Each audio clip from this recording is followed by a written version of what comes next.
Hello everybody, Rob Howlett here with another club development recording.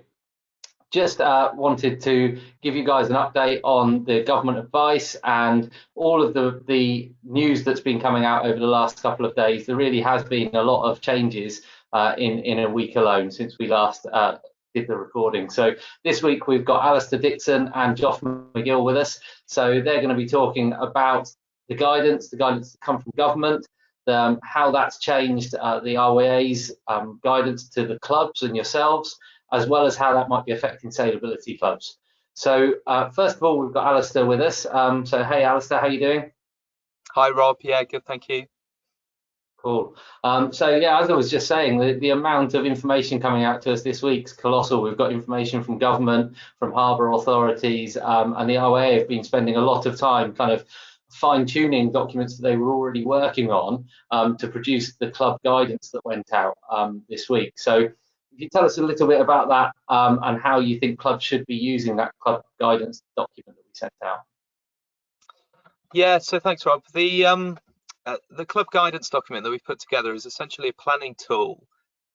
You know, we have been watching the government guidance quite closely, and it's fantastic now that boating is allowed and other water sports is allowed, but we're seeing huge variations in the interpretation from local authorities or harbour authorities and other owners of waterways. So it's important that we provide, you know, clubs a planning tool that gives them a clear process that they can work through, which first of all understands the restrictions they're operating in locally, then looks at sort of what sort of activity they might be able to facilitate, and then looks in the, you know, from a sort of coronavirus lens, the risks that may be related to that activity and some likely controls they can implement to try and control that risk. But yeah, so it's just very much a planning cycle. We're advising clubs create a group. It might be a subgroup of a committee. For smaller clubs, it may be the club committee, and they meet frequently, maybe weekly, just to kind of go through this process and ensure that they're staying current with all the restrictions and all the advice that's out there. Yeah, and once they've done that risk assessment, we're advising them to create their own documents, their policies and procedures, and communicate with with their club as well, aren't we? Because it's important that all the club members understand what the procedures are and what the club's decisions have been as to what activity can take place. So yeah, I think that's a really strong document. Lots of clubs have been using it. Have you got a kind of broad spectrum feel as to what the limitations of activity are at the moment? What seems to be the kind of limitations of activity amongst most clubs? Yeah, I mean, I think it's varied, and part of our challenge is that all clubs are so different. So they're all working in different environments, as I said, you know, different waterways and harbour authorities and similar, but also clubs offer differing activity, and you know, they're clubs with very small membership and they're clubs with very large membership. So it's difficult to say exactly what clubs can and can't do, and that's why we've provided a planning template to help clubs make these decisions themselves, taking into account all those factors that they're operating within. But I think most clubs are sort of edging towards, you know, very limited activity. So it might be the case of just opening slipways and other access to the water and allowing members, you know, to go for a sail or a boat.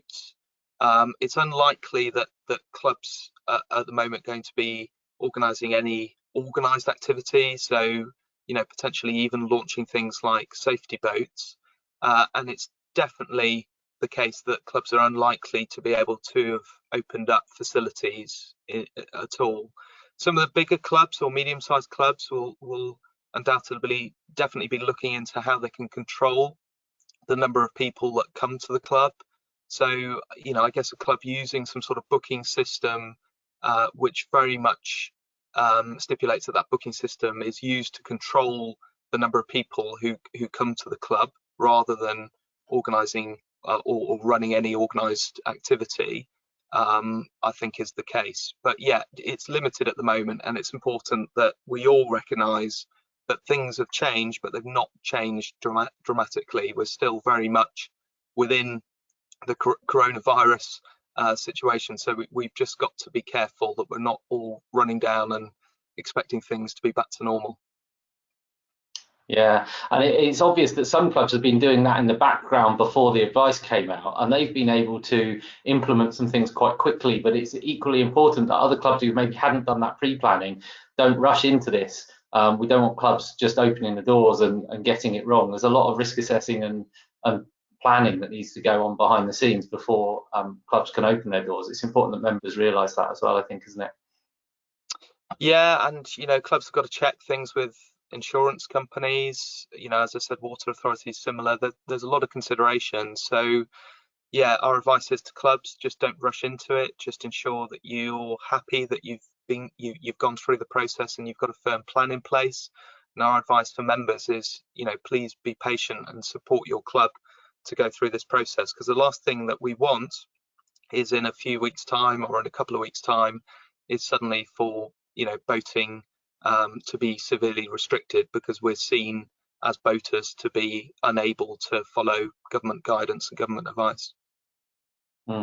So once the club's got that action in process, they've written their policies, they've told the clubs about it, and they're carrying out some activity. What should make the club reassess, and how often maybe should they reassess, or what should make them reassess their situation to change policy or just check up that they're still doing the right thing?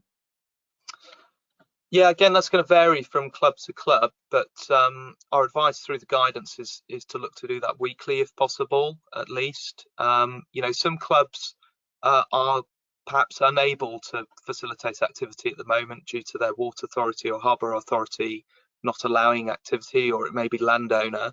So those clubs may want to do this more frequently because things are changing very quickly. We're seeing a huge variation in what harbour authorities and water authorities are allowing at the moment. So yeah, our advice is to do it as many times as possible or as frequently as possible. Brilliant, Alistair. Thanks very much. I think there's some really sound advice for clubs that are going through a really tricky time of planning. I'm putting a huge amount of time in. There's a lot of volunteers out there working really hard to make this happen and allow club members to get back on the water. And as you say, everybody just needs a bit of patience. I'm sure we'll get back sailing or windsurfing as soon as possible. So that's great. Thanks again for your time. Thanks, Rob. Okay, next up we've got Joff McGill, who is Sailability Manager, and Joff's here to talk to us about how the sailability clubs are coping with the current situation. Hey Joff, how you doing? I'm doing very well, thank you, Rob. How are you? Yeah, all right. So it's been a busy week for all of us, I think, so far, and I think it's going to stay that way. Could you give us a quick overview of who gets on the water through Sailability and how they've been affected by lockdown so far? Yeah, of course, Rob. I mean, in normal times, people of all ages with a huge variety of sensory, physical and learning disabilities go boating every month through the Sailability programme. During this lockdown period that we've had because of the virus, some people will be following guidance about staying alert that most of us are at the moment. They'll be staying at home as much as possible. They'll be maintaining social distance if they do go out, but they're starting to enjoy the easing of restrictions on what you can do outside. But of course, some people will be in some of those other groups. They'll be clinically vulnerable, for example, people over 70 and others with certain health conditions like diabetes. And we know that they're going to be at higher risk of severe illness from COVID-19. And they're being advised by government to pay particular attention to the stay alert guidance. So stay at home as much as possible. But if you do go out, take particular care to minimise that contact with others. And there will be some people who normally sail with us who will be clinically extremely vulnerable, who've been defined on medical grounds as at the greatest risk of severe illness from the virus. And that includes people who've had transplants, who are receiving chemotherapy and others. And they're being advised to shield themselves, to completely self-isolate, to stay at home at all times and avoid all non-essential face-to-face contact. So across all of the participants and volunteers, there will be people in all of those groups. It's really important that everybody gets the right information so they can make decisions for themselves about what they do and don't do, and what advice they do and don't follow. And there's a lot of pressure, and people, if you've been asked to self-isolate for 12 weeks already and that carries on, that must be pretty tough in terms of feeling excluded and isolated. So I think we just need to give people the right information so they can make their choices with as little as pressure as possible. Of course, well-being matters for everybody, and there is evidence through the lockdown that disabled people have found it much harder to get outside during the lockdown. Disabled people have reported that they're spending too much time alone and feeling more lonely, more than disabled people. They've reported that more often than non-disabled people. So if there are disabled people who want to get out on the water, we should be facilitating that if we can find ways of doing it safely and within all of the current guidance. Yeah, I've seen some really cool interaction from Sailability clubs, just like all the other clubs, about how they've been keeping their members engaged. So they're obviously working just like any other club, but as you say, with some possible slight extra restrictions. So there's definitely these extra challenges about how much activity can be delivered around the guidance. So, you know, have you got any kind of tips on that or thoughts on that? Yeah, there are some real challenges out there in how activity could be delivered in the future with the current guidance that's around COVID-19. You know, before COVID-19, one of the things that volunteers and participants used to tell us is that it's the social connections you get through Sailability that's really important. You know, and clearly that's going to be really hard going forward. We know that delivering activity is going to be much harder with social distancing. There's lots of shared equipment. There's lots of, you know, physical support to get in and out of boats. There's lots of buddy sailing. There's lots of people involved, you know, including those, as we talked about, those who are at heightened risk of the impact of COVID-19. So, you know, Sailability is at the formal, structured, organised end of activity a lot of the time. It's a complex operation in many situations where it's being delivered. And the activity that's emerging from clubs and centres around the country in these first tentative steps back onto the water is the opposite of formal and structured and organised and complex. But equally, of course, there are lots of disabled people who own their own boats, who've got access to boats they can use on their own or within their households. They're very, very confident boaters and competent boaters, and they'll be able to take the first steps back on the water in the coming weeks as well, I'm sure. And you're right about the clubs that are doing a massive amount to be engaged. I've been fairly and squarely beaten at virtual regatta by some Sailability sailors, and there's art competitions and poetry corners. There's a huge amount of engagement that people have done throughout this. It's great to see. Yeah, wicked. It's really good. I was talking to the guys at Whitefriars the other day, and they're getting on with loads. And there's also members of normal clubs who might have disabilities, and equally, again, those guys might be completely able to get sailing again, depending on how much support they need, like you've already said. So what are Sailability groups doing? Have we got any evidence of what's currently going on? I think at the moment they're rightly being cautious, and that's the right approach. There are lots of dedicated, committed and ingenious people organising Sailability, and they're starting to think about what might be possible and when. And they're looking at, even if it's a bit further down the line, they're beginning to think about what might be possible.